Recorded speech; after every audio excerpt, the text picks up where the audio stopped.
ආයවන්දුවේ පුතේ විද්‍යුත් උපකරණවල ජවය හා ශක්තිය. ගෘහ විද්‍යුත් පරිපථ. ගෘහ විද්‍යුත් පරිපථ ගැන අපි කලින් පාඩමේදී ගොඩක් දේවල් කතා කරා. එතනින් ඉදිරියට තියෙන දේවල් ගැන තමයි අද දවසේ කතා කරන්න බලාපොරොත්තු වෙන්නේ. බලන්න දුවේ පුතේ මෙතන මේ රූප සටහනක් තියෙනවා. ඔයගොල්ලන්ට මේ විදුලි උපකරණ සහ ඒ අදාළ උපාංගවල රූප කිහිපයක් මෙතනදී හඳුනා ගන්න පුළුවන්. අපි අද බලන්නේ මේ ගෘහ විද්‍යුත් පරිපථයක ඒ රැහැන් කොහොමද මේ විදුලි උපකරණ සහ ඒ අදාළ උපාංග එක්ක සම්බන්ධ කරන්නේ කියලා. මුලින්ම බලන්න දුවේ පුතේ ඔයගොල්ලන්ට මෙතන තියෙන උපකරණ හඳුනා ගන්න පුළුවන්කමක් තියනවාද කියලා. බලන්න මේ මෙතන මොකද්ද තියෙන්නේ? මේ තියෙන්නේ වෙන්කරණය. අයිසොලේටර් කියලා අපි කියනවා. එහෙම නැත්නම් මෙතන පැරණි ගෘහ විද්‍යුත් පරිපථවල ප්‍රධාන විලායකයක් සහිත ප්‍රධාන ස්විච්යක් තිබුණා කියලා කිව්වා ඔයගොල්ලන්ට මතක ඇති. එතකොට මේ වෙන්කරණයේ කාර්යය වෙන්නේ මොකද්ද? අපි නැවත මතක් කරොත් මේ වෙන්කරණය ඇම්පියර් 30ක අධිධාරා බිඳිනියක් විදිහට ක්‍රියා කරනවා. ඒ වගේම තමයි මෙතනදී මේ වෙන්කරණය හරහා ඒ සජීවී සහ උදාසීන කියන රැහැන් දෙකම ගමන් කරනවා.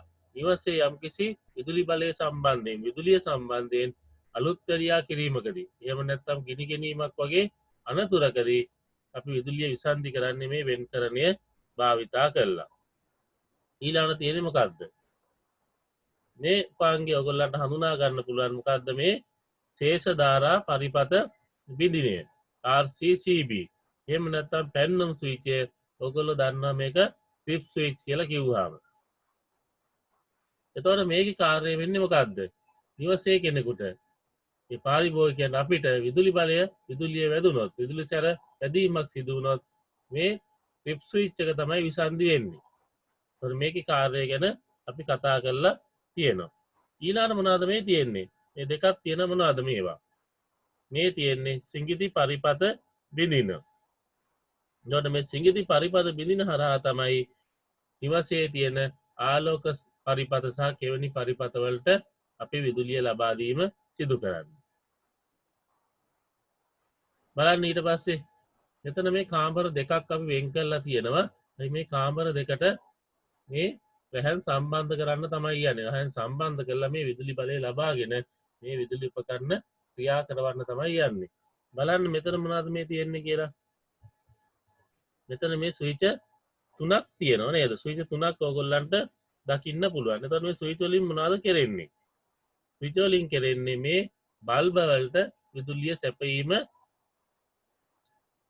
නැවත් බල්බ වලට විදුලිය සැපයීම සහ ඒ විදුලිය සැපයීම විසන්ධි කිරීම. දැන් මේ ස්විච් එකක් මගින් අපි දන්නවා මේ බල්බ් එකක් ක්‍රියාත්මක කරන්න පුළුවන්. ඒ වගේම ක්‍රියාත්මක කිරීම නවතාලන්න පුළුවන්.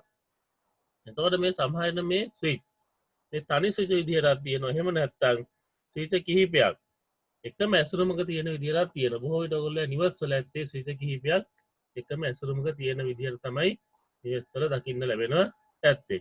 එතකොට බලන්න දුවේ පුතේ මෙතන ස්විච් තුනක් තියෙනවා. මේ ස්විච් තුන වෙන් වෙලා ඇත්තේ කාටද? මේ බල්බයට එකක් වෙන් වෙලා තියෙනවා. මෙතන තියෙන බල්බයට එකක් වෙන් වෙලා තියෙනවා. මේ විදුලි පංකාවටත් එක ස්විච් එකක් වෙන් වෙලා තියෙනවා. එතකොට මේ ඊළඟ තියෙනවා මේ ෆෑන් රෙගියුලේටර් එක. මේකෙන් මොකද්ද කරන්නේ? මේ විදුලි පංකාවේ වේගය පාලනය කිරීම සඳහා ඒ රෙගියුලේටර් එක අපි යොදා ගන්නවා. හොඳයි දුවේ පුතේ ඊට පස්සේ තියෙනවා මේ කෙවෙනියක් තියෙනවා. මේ කෙවෙනිය දෙකුරු පේනුවක් සම්බන්ධ කරන්න පුළුවන් කෙවෙනියක් නේද? එතකොට මේකට ඒ සම්බන්ධ කරද්දි මේකට සම්බන්ධ කරන්න වෙන්නේ දෙකුරු පේනුවක්. ඔයගොල්ලෝ දැකලා ඇති මේ පේනු. එතකොට ඒක සම්බන්ධ කරමු මේ බල්බයක් සයිස් ස්විච් එකකුත් තියෙනවා. එතකොට මේ දෙක එකට තමයි අපි ඒ රැහැන් වලට සම්බන්ධ කරන්න ඕනේ. එතකොට මෙතනදී සම්බන්ධ වෙන්නේ සජීවී රැහැන සහ උදාසීන රැහැන විතරයි. භූගත රැහැන මෙතනදී සම්බන්ධ වීමක් සිදු වෙන්නේ නැහැ. එතකොට තව කෙවෙනියක් තියෙනවා. බලන්න මේ කෙවෙනිය තුන්කුරු පේනුවක් සම්බන්ධ කරන්න පුළුවන් කෙවෙනියක්. එහෙමනම් මේ කෙවෙනියට සජීවී රැහැන ඒ වගේම උදාසීන රැහැන සහ භූගත රැහැන කියන තුනම සම්බන්ධ වෙනවා. බලන්න සිතේකුත් තියෙනවා. ඒ සිතය සංවෘත කිරීම සහ විවෘත කිරීම මගින් මේකට විදුලි බලය ලැබීම සහ ඒක නවතාලීම සිදු කරන්න. පුළුවන්කම තියෙනවා. ඊට පස්සේ මේ කුඩා කාමරයක් තියෙනවා. ඒ කුඩා කාමරේ ස්විචයක් සහ බල්බයක් තියෙනවා. එතකොට මේකටත් අපි මේ සම්බන්ධතාවය ලබා දෙන්න ඕනේ. ඊළඟ මේ සම්බන්ධතාවය ලබා දෙද්දී මේ පුතේ අපි කිව්වා සේවාරහන මගින් තමයි අපේ නිවසට විදුලිය ලැබෙන්නේ.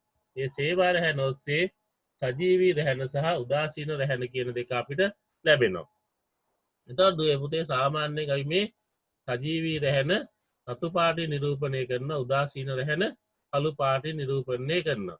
හැබැයි දුවේ පුතේ මේ අද දවසේ භාවිතා වන විදුලි පරිපථවල මේ වයර් වල මේ කොහොමද නිරූපණය වෙන්නේ?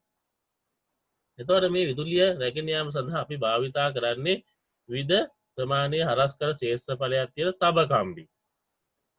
එතකොට ඇම්පියර් 5 ඇම්පියර් 6 ආලෝක පරිපථ සඳහා දුවේ පුතේ අපිට වර්ග මිලිමීටර් එකක හරස්කඩ වර්ගඵලයක් ඇති. ඒ කියන්නේ 20 කම්බිය 1.1.3 මිලිමීටර් වගේ තනි කම්බියක් කියන රැහැන් භාවිතා කරන්න පුළුවන්. එතකොට 13 ඇම්පියර් වගේ එවැනි පරිපථ සඳහා අපිට වර්ග මිලිමීටර් 1.5ක සඵල වර්ගඵලයක් ඔක්කොම එකතු වුණාම ඒ වර්ගඵලයේන කම්බි 7කින්නුත් රැහැනක් භාවිතා කරන්න පුළුවන්. එතකොට මේ හැම කම්බියක්ම PVC ආවරණයකින් වටේ ආවරණය කරලා තියෙනවා. එතකොට මේකේ පැහැය මොනවාද? එතකොට මේ පුතේ අපි කර මුල් කාලවලදී නම් මේ සජීවී රැහැන් රතු පාට උදාසීන රැහැන කළු පාට භාවිතා කළා කියලා. නමුත් දැන් කොහොමද භාවිතා වෙන්නේ? එතකොට සජීවී කම්බිය දැන් භාවිතා වෙන්නේ දුඹුරු පැහැයෙන්. උදාසීන කම්බිය නිල් පැහැයෙන් තමයි භාවිතා වෙන්නේ.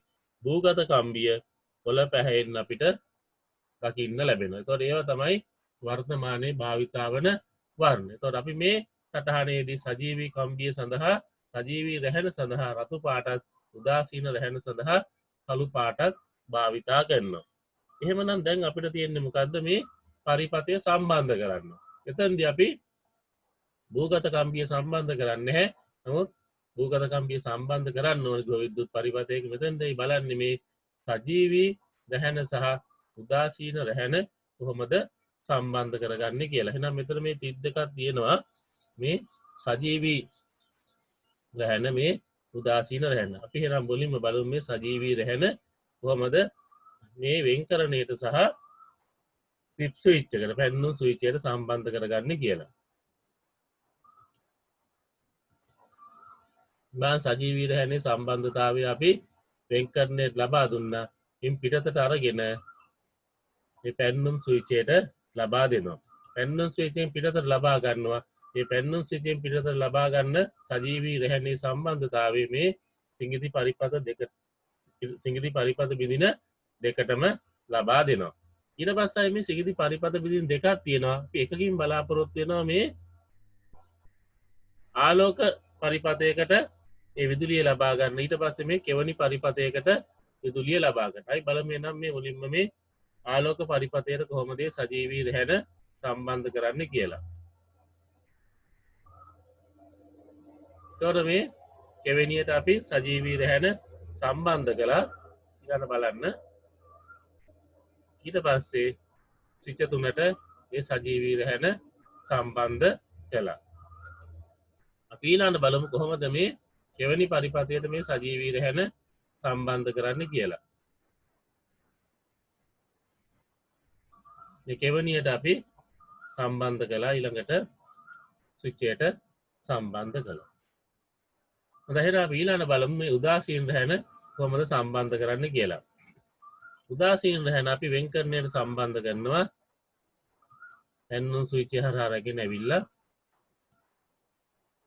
අපි ඒ උදාසීන රැහැන රැගෙන ආවා. අපි ඒව ඊළඟට ඒ විදුලි උපකරණ වලට උපාංග වලට සවි කරන්න යන්නේ. හොඳයි. ඊට පස්සේ බලමු මුලින්ම මේ ස්විච් එක මේ බල්බයත් එක්ක සම්බන්ධ කර ගැනීම.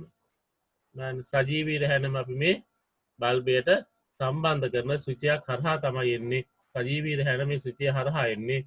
විතරක් මේ බල්බයකට අපි සම්බන්ධතාවය ලබා දෙද්දී සජීවී රැහැන අපි ස්විච් එකක් හරහා ලබා ගන්නවා. එතකොට අපිට මේ සම්බන්ධතාවය විසන්ධි කරන්න පුළුවන්. බල්බය ඕෆ් කරන්න ඔන් කරන්න ඒක කරන්න පුළුවන්කම තියෙනවා.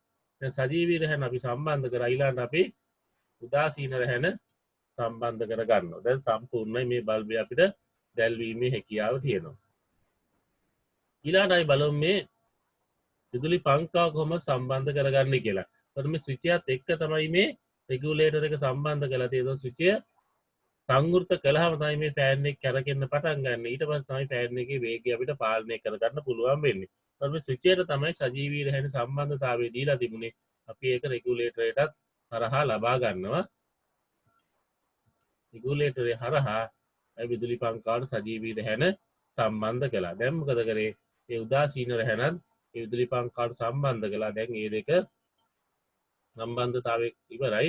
එතකොට මේ විදුලි පංකාව අපිට ක්‍රියාත්මක කරන්න පුළුවන්. හොඳයි දුවේ පුතේ. එතකොට මේ කෙවෙනිය. එතකොට මෙතන තියෙනවා මේ දෙකූරු පේනුවත් සම්බන්ධ කරන්න පුළුවන් කෙවෙනියක්. අපි ඒකට සජීවී රැහැනේ සම්බන්ධතාවය ලබා දීලා තියෙනවා. අපි එහෙනම් බලමු ඊළඟට කොහොමද ඒකට උදාසීන රැහැනේ සම්බන්ධතාවය ලබා දෙන්නේ කියලා. එහෙනම් අපි ඒකට උදාසීන රැහැනේ සම්බන්ධතාවය ලබා දුන්නා. එතකොට ඒ කෙවෙනිය අපිට ප්‍රයෝජනයට ගන්න පුළුවන්. තව එක් ස්විච් එකක් ඉතුරු වෙලා තියෙනවා. ඒ ස්විච් එක මේ බල්බයට තමයි සම්බන්ධ වෙන්න ඕනේ. මේ බල්බේ අපි බලමු මේ බල්බයට කොහොමද මේ සජීවී රැහැන සම්බන්ධ කරන්නේ කියලා. අපි එහෙනම් මේ බල්බයට සජීවී රැහැන මෙන්න මේ ස්විච් එක හරහා ලබාගත්තේ මේ ස්විච් එක ඕෆ් කිරීම ඔන් කිරීම මගින් මේ බල්බය දල්වන්න නිවන්න පුළුවන්කම තියෙනවා. ඊට පස්සේ බල්බයට අපි උදාසීන රැහැන සම්බන්ධ කරගත්තා. ඊළඟට මේ තියෙනවා මේ කෙවෙනියක් මෙතන තුන්කූරු පේනුව සම්බන්ධ කරන්න පුළුවන් කෙවෙනියක්. එතකොට මේ කෙවෙනියට මෙන්න මේ සිඟිති පරිපත බිඳිනිය හරහා තමයි විදුලිය ලබාගෙන තියෙන්නේ. අපි එහෙනම් ඒකට සජීවී රැහැන දැන් සම්බන්ධ කරලා තියෙන බලමු අපි ඒකට උදාසීන රැහැන සම්බන්ධ කරන්නේ කොහොමද කියලා. එහෙනම් උදාසීන රැහැනත් අපි සම්බන්ධ කරා මේ කෙවෙනියක් තියෙන අපිට දැන් ප්‍රයෝජනයට ගන්න පුළුවන්කම තියෙනවා. ඊළඟ මේ ස්විච් එක. මේ ස්විච් එක මේ බල්බයට තමයි සම්බන්ධ වෙන්නේ. මේ ස්විච් එක හරහා තමයි මේ බල්බයට විදුලි බලය අපි ලබා ගන්න. එහෙනම් බලමු මේ බල්බයට අපි එනම් මේ ස්විච් එක හරහා සජීවී රැහැන සම්බන්ධ කළා. ඊට පස්සේ බල්බයට අපි උදාසීන රැහැන සම්බන්ධ කරනවා. හොඳයි. එහෙමනම් දුවේ පුතේ බලන්න කොච්චර පහවද කියලා අපි මේ සම්බන්ධතාවය සජීවී රැහැනේ සහ උදාසීන රැහැනේ සම්බන්ධතාවය මේ කාමරයේ තියෙන උපකරණ වල සහ මේ කුඩා කාමරයේ තියෙන මේ බල්බයට ලබා දුන්නා. ඒතකොට ඉතා පහසුයි. නමුත් මේක ප්‍රායෝගිකව කරන්න ගියාම විවිධ දේවල් තියෙනවා. ඒතකොට මේ සියලු දේවල් එක්ක මේ විදුලි කාර්මිකයෝ දන්නවා මේක කොහොමද සම්බන්ධ කරන්න ඕනේ කියලා.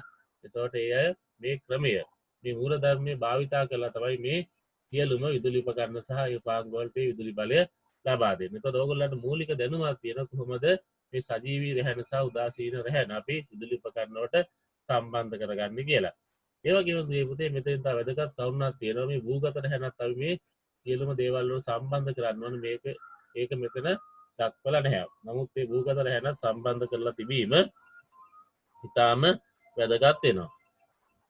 එහෙමනම් දෙවියන් පුතේ ඔය ටික තමයි අද දවසේ මම ඔයගොල්ලන්ට කතා කරන්න බලාපොරොත්තු වෙන්නේ. මම හිතනවා ඔයගොල්ලන්ට දැන් මේ ඔයගොල්ලන්ගේ ගෙදර මේ විදුලි බලය සම්බන්ධ කරලා තියෙන ආකාරය ගැන හොඳ දැනුමක් අවබෝධයක් තියෙනවා කියලා. ඒ වගේම ඉතාම වැදගත් දෙයක් තියෙනවා දෙවියන් පුතේ. අපි මොන දේ දැනගත්තත් විදුලි බලය සම්බන්ධයෙන් කටයුතු වලද අපි සම්බන්ධ වෙන්නේ නැහැ. ඒතකොට අපේ නිවසේ විදුලි උපකරණ සම්බන්ධයෙන් විදුලි බලය සම්බන්ධයෙන් මොන හරි ගැටලුවක් මතුවුණොත් අපි ඒක සුදුසුකම් තියෙන මේ පළපුරුද්ද තියෙන විදුලි කාර්මිකයෙක් ලවා තමයි නිවැරදි කරගන්නේ. මොකද මේ විදුලි බලයෙන් ලොකු අනතුරු සිදු වෙන්න පුළුවන්. ඒ නිසා ඒකත් හොඳින් මතක තියාගන්න ඕනේ. අපි ඉගෙන ගන්නවා. ඉගෙන ගන්නේ මේ අපිට මේවා ප්‍රයෝජනවත් වෙන නිසා අපිව දැනගෙන ඉන්න ඕන නිසා. හැබැයි මේ විදුලි බලය සම්බන්ධ වැඩ කටයුතු කරද්දී ඒ දන්න සුදුසුකම් ලක් විදුලි කාර්මිකයෙක්ගේ සහයෝගය අනිවාර්යෙන්ම ඔයගොල්ලෝ ලබා ගන්න ඕනේ. එහෙමනම් දෙවියන් පුතේ මේ සම්බන්ධයෙන් මොන හරි ගැටලු තියෙනවා නම් ඔයගොල්ලෝ ඉදිරිපත් කරන්න. අදට අපේ පාඩම අවසానයි. සියලුම දෙනාට සුබ දවසක්.